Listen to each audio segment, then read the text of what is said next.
Salut toi, bienvenue dans cette nouvelle vidéo. Je peux pas trop me pencher parce que sinon je suis plus dans le champ.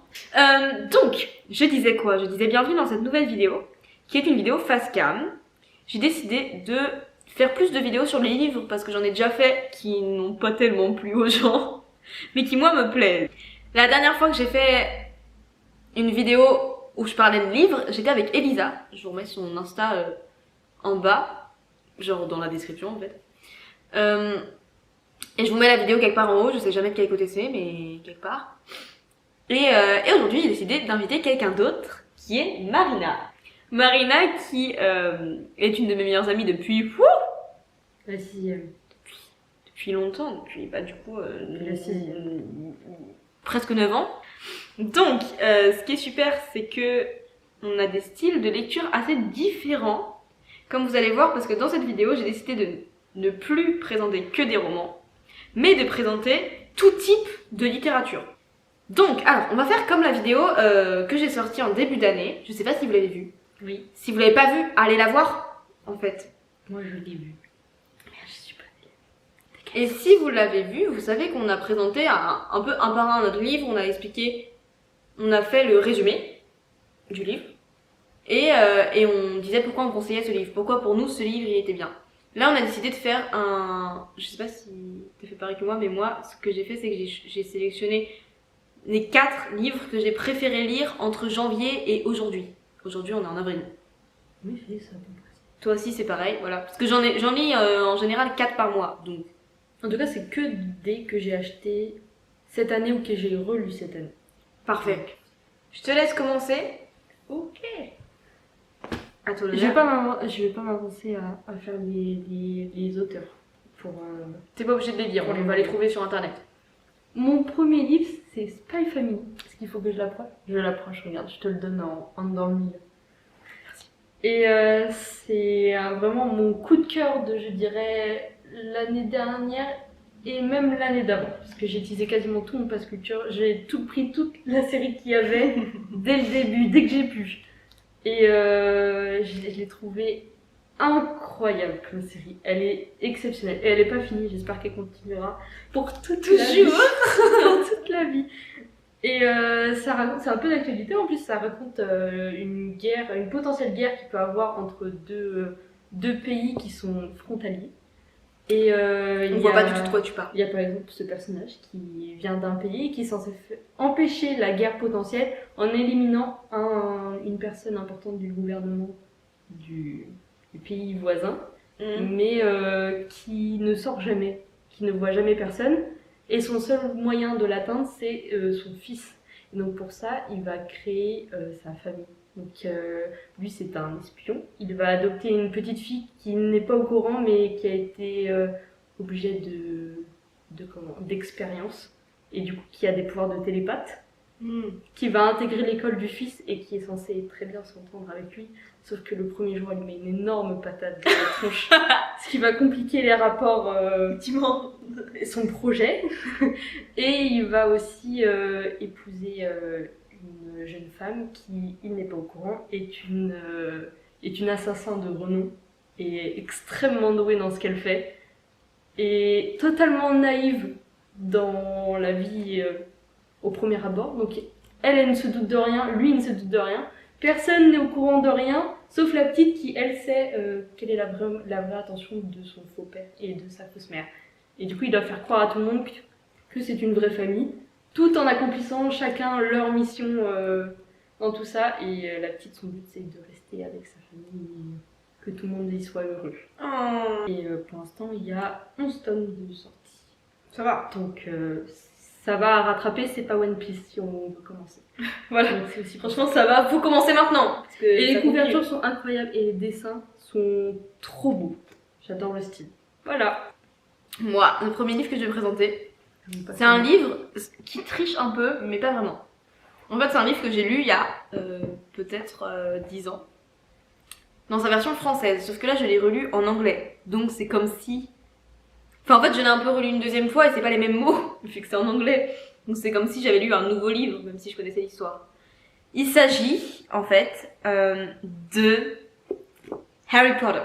Donc Harry Potter, si vous savez pas ce que c'est, enfin même en fait, en général, même les gens qui n'ont pas lu, même les gens qui n'ont pas vu, ça a été un phénomène tellement énorme dans la culture populaire que ça peut pas être inconnu de vous. Même Mais de nom. Ouais, mais si vous avez vécu dans une grotte, laissez-moi vous résumer. Laissez-moi vous sortir de votre grotte.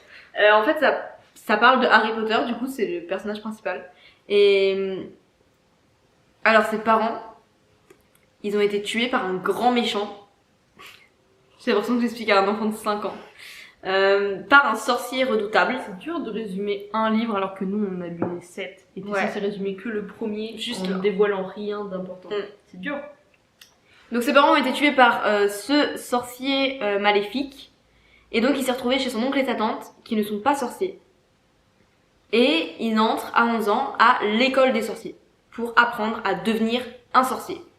Donc Harry Potter, il va rencontrer plein de gens. Il va être dans sa petite école où il va apprendre à être sorcier, sauf que Harry Potter est un garçon très curieux. Et très... Je me mêle des affaires qui ne sont pas les miennes. Il a des amis qui aident bien à ça aussi. Il a des amis qui sont aussi très curieux et qui veulent aussi sauver le monde alors qu'ils n'ont que 11 ans. Et donc, eh bien, dans le 1, il se passe déjà une aventure folle. Il y a quelque chose qui est caché dans le château, personne ne sait quoi, et eux, ils vont absolument découvrir ce que c'est. Et ils vont partir à la recherche de ce qui est caché dans ce château. Mais en gros, le relire, ça m'a vraiment replongé dans cet univers magique parce que c'est vraiment un univers... Enfin, elle a été très forte, J.K. Rowling, parce qu'elle a quand même inventé tout un univers fou, hyper différent du nôtre. Et le 1, c'est un peu le plus magique parce que c'est le moment où t'es dans les yeux d'Harry et tu découvres tout ce monde merveilleux des sorciers. Donc voilà, Harry Potter. C'est pas très original, Je mais trouve ça très original. c'est merveilleux. Il faut savoir que j'aime beaucoup les histoires qui parlent des mythologies, que ça soit de notre pays ou de d'autres pays. Notre pays un peu moins, parce que je trouve ça moins intéressant. Mais Puis, je sais pas, c'est pas pareil. oui. Et j'ai un autre manga qui justement parle des dieux du Japon. Oh, qui est incroyable. Et j'aurais du mal à le vendre parce que c'est vraiment un des premiers mangas que j'ai vu au collège, parce qu'il y avait des premiers au collège. Et ce qui est très frustrant, c'est qu'il y en a que un par an. Donc dès qu'il y en a un qui sort, je me jette littéralement dessus. Donc c'est l'histoire de Yato, c'est un dieu de la désolation, qui est pas très aimé, qui est né d'une prière d'un autre dieu. Et du coup son but à lui, c'est d'être gentil et d'être reconnu comme un des dieux du bonheur. Parce qu'il y a des dieux dans différentes catégories au Japon. Donc dans les dieux du bonheur, il veut faire sa place et il va rencontrer une humaine qui s'appelle Iki Iori et qui va le sauver d'un accident de bus qu'il aurait très bien pu s'en sortir puisque c'est un dieu qui est donc immortel. Et donc elle va se prendre le bus et son esprit va se décrocher de son corps et à partir de là elle va faire des comas réguliers où elle va sortir de ce corps et qu'elle va vivre des aventures avec ce dieu et son arme qui s'appelle c'est un shiki, je crois. Je suis plus sûre de tous les termes. Et en gros, c'est des esprits de personnes qui ont été assassinées ou tuées de manière totalement horrible et qui peuvent se transformer en armes quand on leur donne un nom. Il y a plein de mystères et on apprend l'histoire vraiment petit à petit. Pour l'instant, il y en a 24 et c'est très addictif comme histoire. Et ça plonge vraiment dans une religion, une mythologie incroyable qui fait penser aux dieux grecs Ouais. et romains. C'est pas très de connu toute façon. celle du Japon pour le coup. Non, ça s'appelle Noragami. C'est vrai, j'ai pas dit le Non. titre, j'aurais dû dire au début ça. Et les dessins sont trop beaux en plus, donc c'est un style très à part. Et c'est une fille qui écrit et qui dessine. C'est bien. Et elles sont deux. Donc c'est déjà pas mal du tout. Et du coup la couverture ressemble à ça, parce que j'ai rien fait dans l'ordre. C'est impeccable ça. Le prochain livre est un livre que vous connaissez sûrement. Peut-être pas pour le livre, mais plutôt pour le film. Il s'agit de Shining. Le film d'ailleurs s'appelle The Shining. J'ai vu avec mon père. Et j'ai trouvé ça incroyable. Mais d'un point de vue cinématographique, j'ai trouvé ça trop bien fait. Enfin, c'est vraiment un film dans l'histoire du cinéma qui est assez incroyable, bien fait. De toute façon, c'est avec Kubrick, on va... Que dire? Je veux pas parler du film, c'est pas le but. Donc, c'est Stephen King qui a écrit Shining et qui a écrit plein d'autres romans célèbres, comme par exemple ça, qui a été aussi adapté au cinéma, et Christine, qui a aussi été adaptée au cinéma plusieurs fois. Enfin, déjà, moi, j'avais envie de lire un livre de Stephen King, donc j'en ai acheté plein, avant même de commencer à le lire, avant même de savoir si ça allait me plaire, j'en ai acheté plein. Et un jour, je me dis, tiens, je vais lire Shining, parce que déjà, je connais déjà l'histoire, donc ça va pas trop me faire peur. Faux, j'avais tort, ça fait peur, même quand tu connais déjà. Parce qu'en fait, déjà, il se passe pas exactement la même chose que dans le film. En plus, je me rappelais pas exactement de ce qui se passait dans le film. Et c'est tellement bien écrit que ça fait flipper. Moi, je vous jure que, mauvaise idée, je lis le soir. Et j'allais 4 fois vérifier si ma porte était fermée.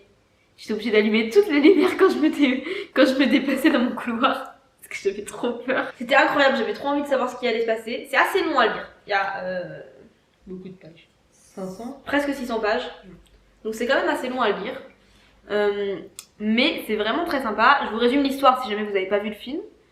C'est l'histoire de Jack Torrance, qui est un auteur de livres et de pièces de théâtre, et qui est professeur aussi de littérature, mais qui s'est fait virer de son collège parce qu'il était alcoolique entre autres, mais là qui n'est plus alcoolique au moment de l'histoire. Sa femme, qui s'appelle, je sais pas, Wendy, la mère s'appelle Wendy, et ils ont un petit garçon qui s'appelle Danny. Et donc en fait, il doit trouver un métier du coup, il doit trouver un boulot, Jack Torrance. Donc en fait, il se fait embaucher dans un hôtel et en gros, il devient gardien de l'hôtel. L'hôtel, il est fermé tout l'hiver parce que c'est en haut des montagnes et du coup l'hiver, tu peux plus accéder en bas, enfin c'est bloqué. Et donc lui, il doit juste surveiller l'hôtel. Et donc il monte en haut avec sa famille et du coup l'hiver, tout est bloqué. Ils peuvent plus redescendre et ils vivent à 3 à cet endroit-là. Sauf que Danny, le petit garçon, est médium. Évidemment, 3 personnes enfermées dans un hôtel en haut d'une montagne qui n'ont pas accès au monde extérieur. Forcément, ça devient vite étrange et il y a des phénomènes bizarres qui commencent à se passer dans cet hôtel qui, on dirait, est un peu hanté. C'est trop bien écrit. C'est merveilleux quoi. Mon troisième, c'est... Aïe, ça fait mal. C'est la chronique des Roquesby. Donc ça ressemble vachement à un autre livre et il y a des raisons à ça. Donc c'est les préquels, c'est bien au début, hein, c'est avant. Ouais, préquels, c'est avant, je crois. Les préquels de la chronique des Bridgerton, donc il y a eu adaptation Netflix et tout. Et donc avant, c'est les Roquesby et les Bridgerton qui sont des familles amies et voisines de leur maison à la campagne. Et donc on va suivre, ils sont 4 chez les Roquesby. Et par livre, du coup, on va suivre 2 de chacun de leur famille. Non, j'ai rien dit, ils sont 5. Ils sont 5 et il y a 4 garçons et une fille. Mais ça doit être le même genre que les Bridgerton du coup. Oui, c'est le même genre, c'est les mêmes... C'est les mêmes façons de fonctionner. Il y a la rencontre, puis il y a l'amour, puis il y a la passion. Puis il y a un élément déclencheur qui vient tout ratatiner, et puis il y a un happy end à chaque fois. Waouh! Donc c'est bien. C'est léger, c'est simple, c'est efficace. Et puis c'est pas trop long parce que du coup on divise le livre par 2, vu qu'il y a des histoires. Donc c'est 300 pages le livre. Donc c'est accessible. Moi, mon prochain livre, c'est un livre que j'ai eu à mon anniversaire. Alors je suis dégoûtée parce que la couverture est pas très belle. Et que apparemment, une de mes meilleures amies, celle qui m'a offert ce livre d'ailleurs, l'a déjà dans sa bibliothèque et a une couverture trop belle. Et moi j'ai ça. Ça fait rêver. C'est pas moche, mais c'est pas beau. J'en ai plein de cette édition-là, si t'en veux, je cherche à les abandonner. Ce livre, c'est Van Gogh. Là, c'est le tome 1, parce que j'ai pas encore lu le tome 2. C'est un livre de Timothée de Fombelle. Je sais pas si vous connaissez, Timothée de Fombelle, il a écrit 2 séries très connues, Van Gogh, et une autre série qui s'appelle Toby Loneless. Et donc là, c'est un livre génial. En fait, ça parle de Van Gogh, qui est un jeune garçon de 19 ans, et qui décide de se faire nommer prêtre, d'entrer dans la prêtrise, de devenir prêtre en gros. Le jour où il s'apprête à devenir prêtre, eh bien il y a des mecs qui essaient de lui tirer dessus en fait, et il se retrouve en fuite parce qu'il y a plein de gens qui le recherchent. Sauf que lui, il sait pas pourquoi il y a plein de gens qui le recherchent. Et donc en fait, dans cette histoire, on a le point de vue de lui, d'une fille qu'il a connue, très bien, des personnes qui le recherchent, d'autres gens. En fait, il y a plein de vues de plein de trucs. En fait, c'est un peu comme une enquête. On essaie de comprendre pourquoi il est recherché déjà, qu'est-ce qui se passe, quelle est son histoire, parce qu'on sait vraiment rien de lui. Et presque personne ne sait rien de lui en fait, sauf lui-même. Même lui, il connaît pas trop. Non, ils se sont rencontrés une fois en colo, tu vois. Et donc le mec en fait s'enfuit et il y a toute une histoire. Là, comme j'ai lu que le tome 1, je sais pas encore qui il est vraiment, je sais pas encore qui le recherche, j'ai pas encore compris le pourquoi du comment. On sait rien en fait, et c'est hyper mystérieux. Et moi, ce que j'adore aussi, c'est que ça se passe dans plein de pays. Il y a des personnages de plein de pays. Par exemple, lui, bah, ça se passe en France, mais il est italien. La fille, elle est écossaise. Il y a des Russes, il y a des Allemands. Il y a vraiment de tout. Le livre est écrit en français, je vous rassure. Même s'il y a certains mots dans d'autres langues. Mais en fait, c'est... un joli mélange ethnique. C'est un joli mélange de tout, en fait. Il y a je sais pas combien de personnages, je sais pas combien de langues. Et tous, ils sont...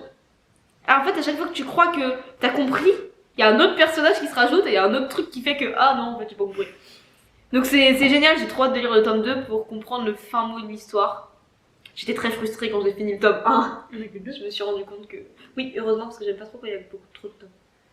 Et je crois que c'est censé être pour les enfants, mais en fait, moi, je trouve ça vachement cool. Même si t'es adulte, lisez-le, enfin, c'est vachement bien.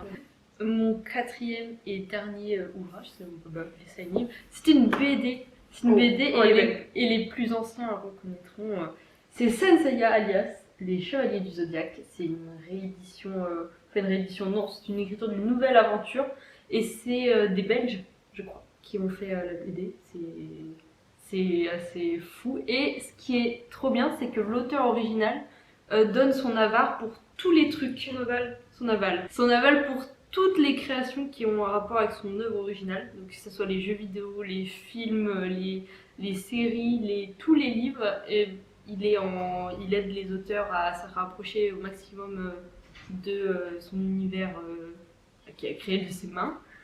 L'histoire originale, c'est des chevaliers qui sont placés sous le signe de constellations et qui doivent protéger les constellations qu'on connaît, protègent la déesse Athéna, une déesse de la stratégie de carrière. Et souvent, le protagoniste méchant principal, c'est Hadès. Et il y a des aventures avec Poséidon. Et là, c'est Chronos. Dans celui-là, c'est le dieu du temps. Donc, ces chevaliers, c'est les heures. Et les sous-fifres, c'est les minutes. Donc, c'est hyper bien recherché. Et les dessins ça a l'air trop beau. Sont trop beaux. Et... Oh mon Dieu, ils sont... Rien que, tu vois, on voit trop les couleurs qui pètent. Ah, ça pète, hein. Ça pour que ça pète, ça pète.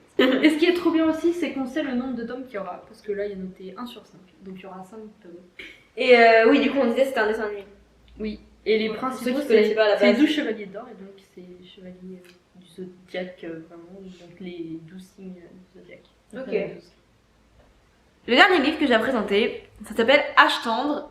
C'est un livre français. Bah, Van Gogh aussi, c'est un livre français d'ailleurs.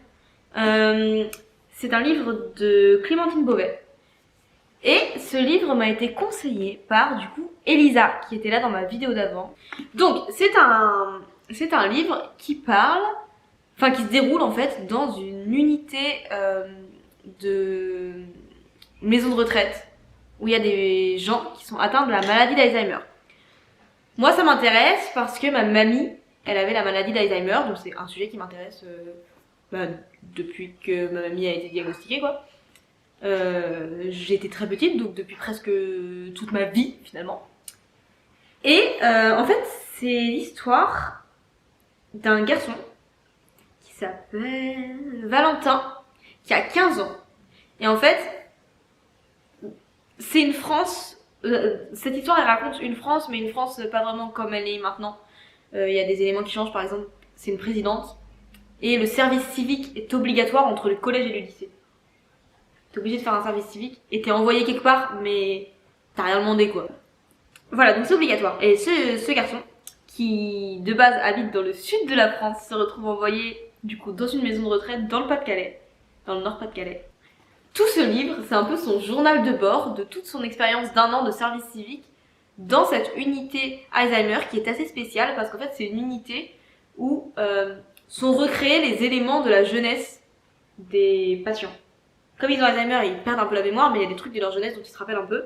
Et donc là, c'est que des personnes qui sont nées dans les années 60, enfin qui ont été jeunes dans les années 60. Et du coup, l'unité, c'est un peu un village des années 60. Genre, ils repassent que des films des années 60. C'est comme en fait une rue avec des maisons des années 60. C'est un village. C'est un truc de ouf. C'est un village de retraite. Enfin, mais tout est en intérieur. C'est-à-dire que quand le ciel il est bleu, c'est pas un vrai ciel. Quand il pleut, c'est pas de la vraie pluie. C'est génial.